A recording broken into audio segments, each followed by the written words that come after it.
Spoštovane gledalke, spoštovani gledalci, prav lep pozdrav iz studia Idrijskih novic. Gost v današnji oddaji Aktualno je Boštjan Brelih, poveljnik občinskega štaba civilne zaščite občine Idrija, ki ga prav lepo pozdravljam v našem studiu. Dobrodošli. Pozdravljeni. Smo v drugem valu epidemije. Kakšne so razmere v občini Idrija?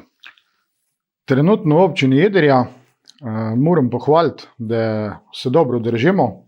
Občani, občanke, tudi samega dela štaba je v manjšem obsegu, kot je bil v prvem valu. V prvem valu niti nismo videli, kaj vse pričakujemo, in vse, kar smo v prvem valu naredili, smo nekako zdaj uporabili, nam je dosti lažje. Samostajne v občini je pa nekje približno 80 trenutno aktivno obolelih, tu je na tej podlagi incidence 14-dnevne. Statistika za 8 mesecev nam pove, naprimer, da je Idrija ima 1,1 odstotka prebivalstva okuženega, Cerkno 0,8, Žiri 2, Gorenje vas celo 3, Nova Gorica pa pol manj od Idrije, 0,6. Kako to? Po moje je tukaj vse odvisno od tega, kako se sami prebivalci držijo. Nekaj je tudi od samih teh dnevnih migracij odvisno. Je pa predvsem za apelirati tukaj, da pač neki rojstnodnevni dogodki, neki obiski na domu se v tem času odsvetujejo.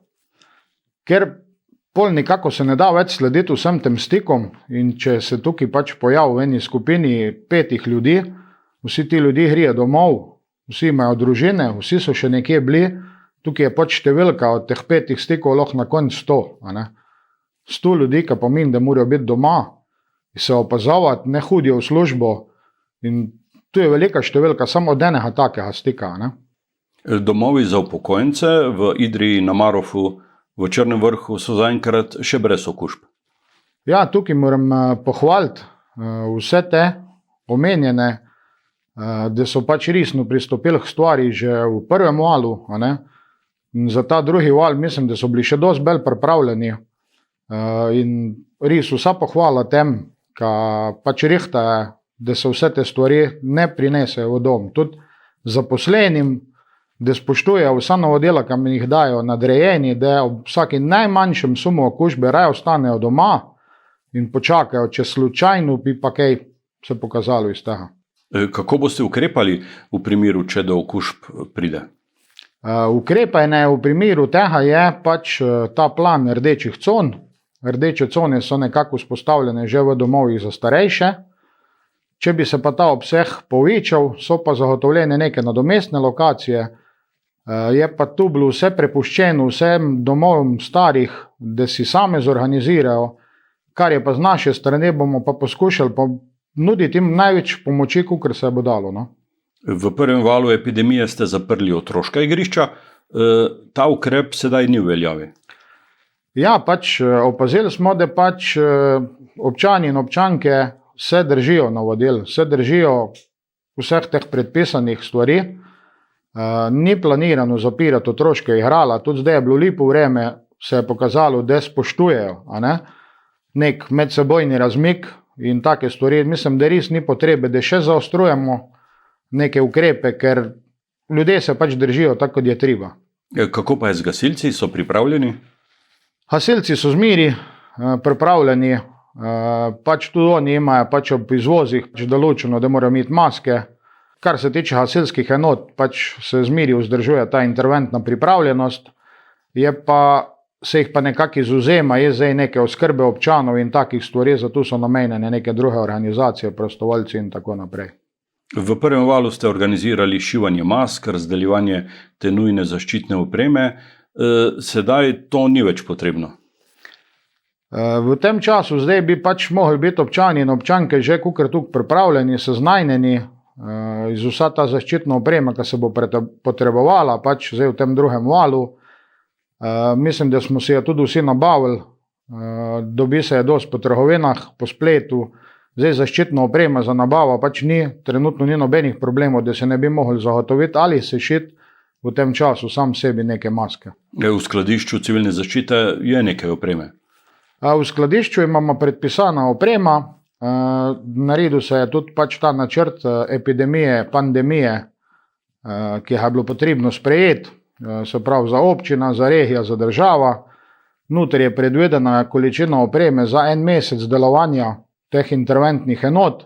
Imamo je tudi nekaj malenkost več, zaradi tega, ker nobeden ne ve, v katero stran se pač odvija ta epidemija. Kako pa je z razkužili? Imate ta posebna sredstva za zamegljevanje celo? Ja, že v prvem valu smo nabavili 2 naprave za toplo zamegljevanje. Zdaj je pa še prek GEŠP enot, se pravi prek gasilskih enot širšega pomena, je v prihajanju še ena naprava, ena je že. Je pa pač produkt tega pač neka megla, ki se jo upiha v prostor in to razkuži. Je pa za vsak objekt pač malo specifično, kaj se lahko daje noter, kaj ne, ker nekje so elektronske komponente, nekje so kovine, nekje so pač bolj grube površine, tako da tudi imamo neke 3 različne te komponente, ki se jih da uporabljati. Katere enote bodo izvajale tako dezinfekcijo? Za ta dezinfekcija trenutno je Gasilsko društvo Idrija, kot gasilska enota širšega pomena. V Gasilskem društvu Idrija je tudi enota za RKB, se pravi za ta dekontaminacija, in oni so trenutno edini v občini, ki imajo neka pooblastila in naprave, da lahko tu posredujejo. Pred dnevi ste izdali poziv, da iščete prostovoljce. Za kakšna dela? Za prostovoljce smo izdali poziv, zaradi tega, da smo pripravljeni, iščemo prostovoljce za jutri, za naslednje tedne. To so predvsem dela, se pravi neki prevozi, neka oskrba ljudi na domu, da se jim bo dostavljalo neko hrano. Pripravljamo se na različne scenarije in nam je tudi zelo všeč. Imeli smo dosti velik odziv. Nekaj prostovoljcev je iz tega prvega vala, ki jih je bilo ostalo, nekaj se je javilo novih. Imamo pa tudi tukaj zavod Sopotniki, ki nam stoji ob strani in v njihovo aplikacijo trenutno beležimo vse te prostovoljce, ure, ki bodo opravljene in odlično sodelujemo. Gospod Boštjan Brelih, kakšna so vaša priporočila za naslednje dni, tedne, morda celo mesece? Glede na to, da so prej gledala pač ta statistika malo po občinah, v Idriji je trenutno pač dobro stajna, napram nekaterim drugim občinam. Jaz priporočam, da se dosledno upoštevajo ta pravila, ne hodimo po nekih obiskih, bodimo zdaj še kakšen teden, 14 dni zadržani, da vidimo, kam se bo ta krivulja nagnila. Mogoče, da tudi pomagamo vsem tem, ki imajo zaprte neke dejavnosti, da jih bodo lahko čim prej odprli. Boštjan Brelih, hvala za obisk in pogovor v tem našem studiu in z geslom ostanimo zdravi. Hvala za povabilo. Vam, spoštovane gledalke in gledalci, pa hvala za pozornost.